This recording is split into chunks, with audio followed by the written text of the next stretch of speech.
My parents chose my brother over me my entire life. Now they want my house. Part 1. I, 24M, grew up in a house where I was invisible. My older brother Luke, 26M, was everything. The age gap is only 2 years, but somehow it felt like a decade. From the moment I can remember anything, Luke was always ahead. Not just in age, but in importance, in attention, in worth. When we were kids, birthdays said it all.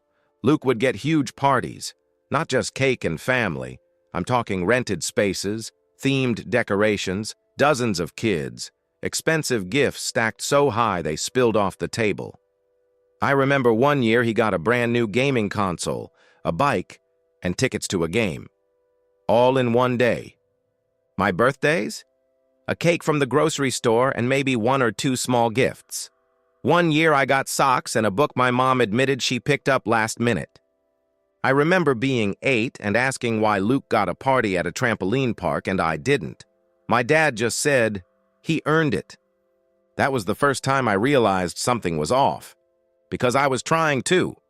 But no matter what I did, it was never enough. Luke played sports, soccer, basketball, football, and my parents were at every single game. Front row, cheering like he was going pro.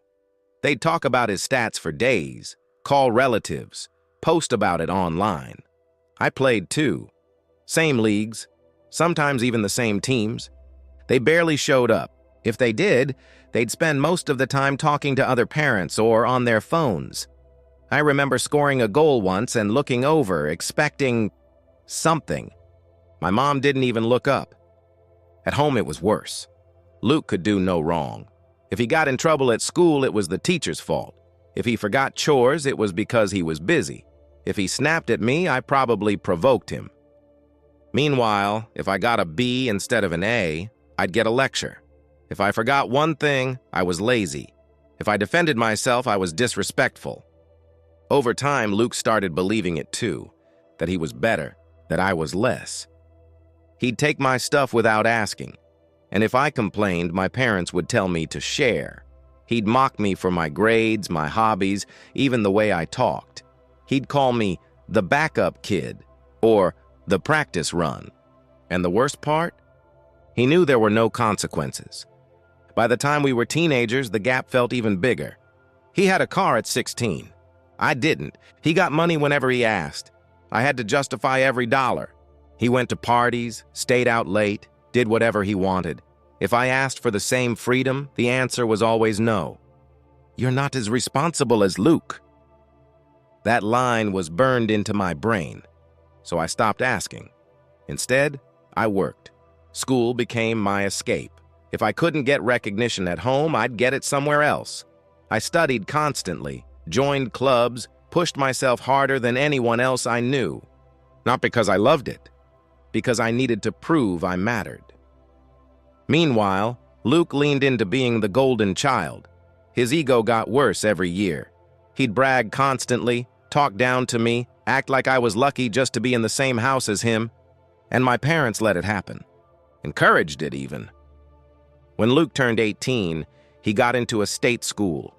Nothing crazy, but decent.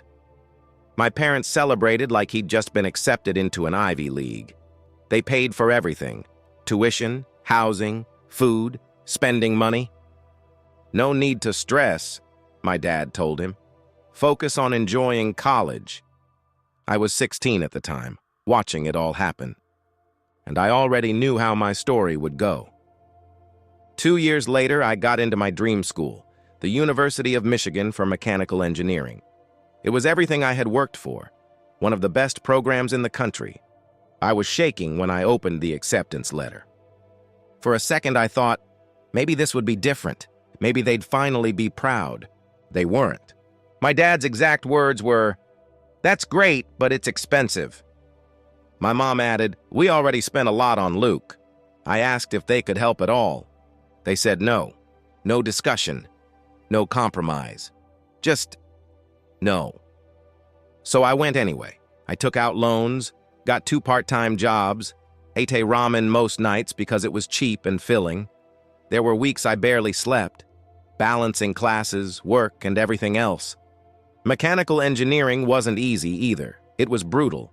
Long nights, difficult concepts, constant pressure. But I pushed through, because I had no safety net. Meanwhile, Luke?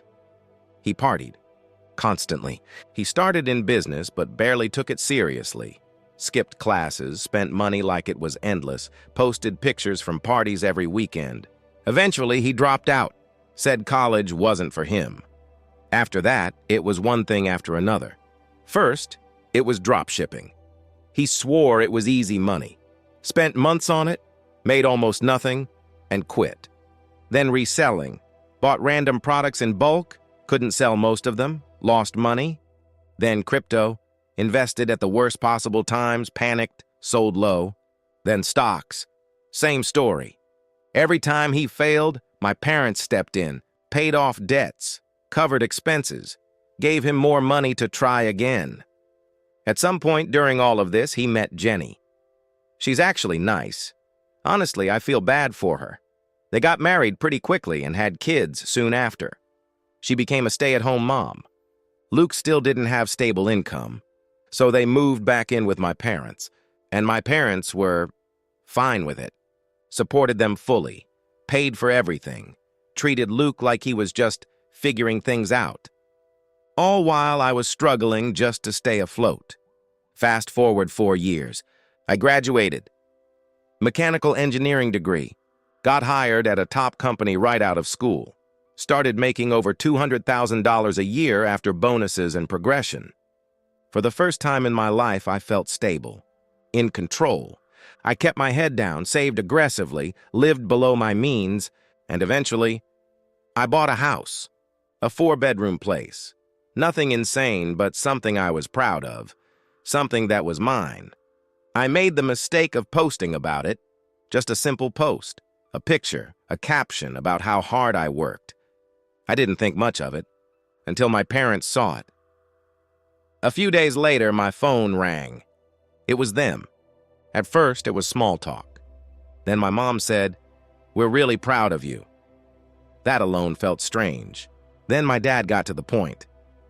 "Luke and Jenny need more space. The kids are growing. It's getting cramped here." I already knew where this was going. We were thinking, maybe you could let them stay in your house for a while. I thought I misheard him. "Stay?" I asked. "Yeah," he said casually. "You've got 4 bedrooms. It makes sense." I laughed. Not because it was funny, because I couldn't believe it. "You want me to give Luke my house?" "It wouldn't be giving," my mom said quickly. "Just helping family." Helping. After everything. I told them no. That's when the argument started. And it got worse than anything we've ever had before. So yeah, I told them no. At first there was silence on the phone, the kind where you can feel the disappointment building. Then my dad sighed. "John, don't be selfish." Selfish. That word hit harder than anything else he could have said. "I'm selfish?" I asked. "For not giving my house to Luke?" "It's not giving," my mom jumped in. "It's temporary. They just need help." I let out a laugh.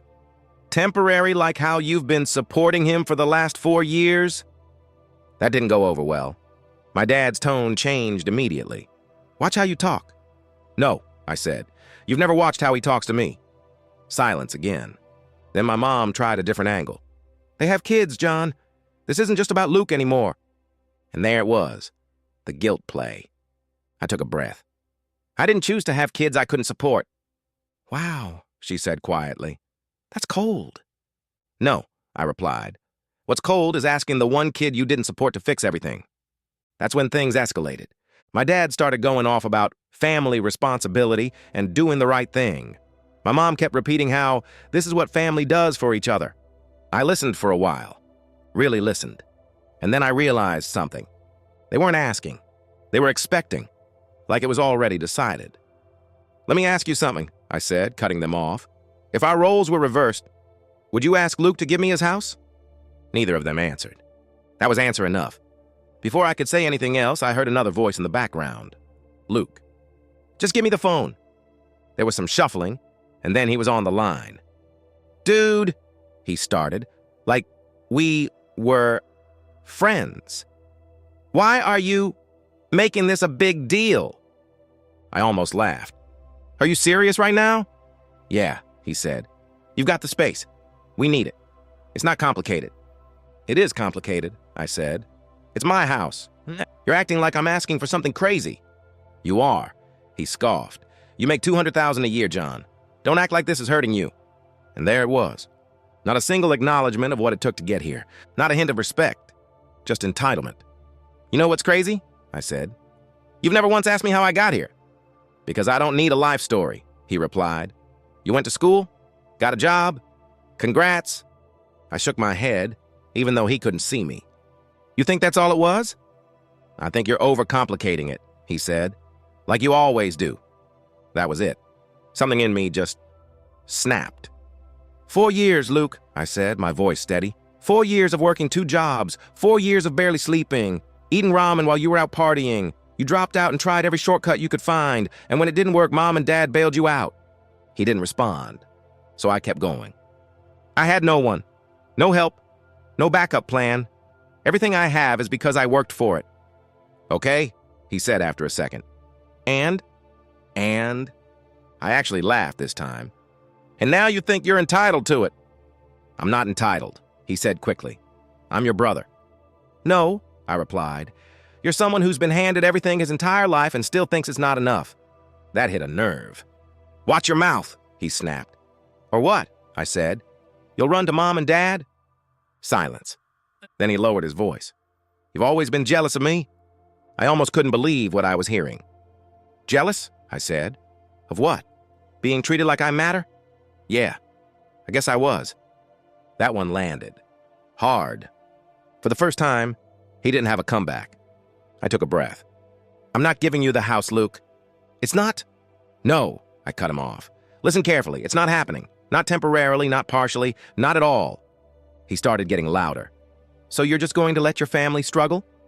I stayed calm. I'm not responsible for the consequences of your choices. That's when my mom jumped back in, clearly trying to regain control. John, please, we're asking you as your parents. And for a second, that old feeling came back. That instinct to give in, to earn something that was never coming. But then I looked around, at my house, at everything I built on my own, and it was gone. I needed you as parents too, I said quietly. And you weren't there. No one spoke, so I finished it. I'm done being the backup plan. My dad's voice came back, cold this time. If you do this, don't expect us to forget it. I nodded, even though he couldn't see. That makes 2 of us. And I hung up. They tried calling back. I didn't answer. A few days later, Luke texted me a long message, calling me selfish, ungrateful, saying I owed the family. I didn't respond to that either, but Jenny did reach out. She apologized, said she didn't know the full situation, that she understood my decision. I told her I appreciated it, and that was that. It's been a few months now. Things are quiet. I don't hear from my parents anymore. Luke hasn't tried again. And honestly, it's the most peaceful my life has ever been. For the first time, I'm not trying to prove anything. I'm just living, and my house, still mine.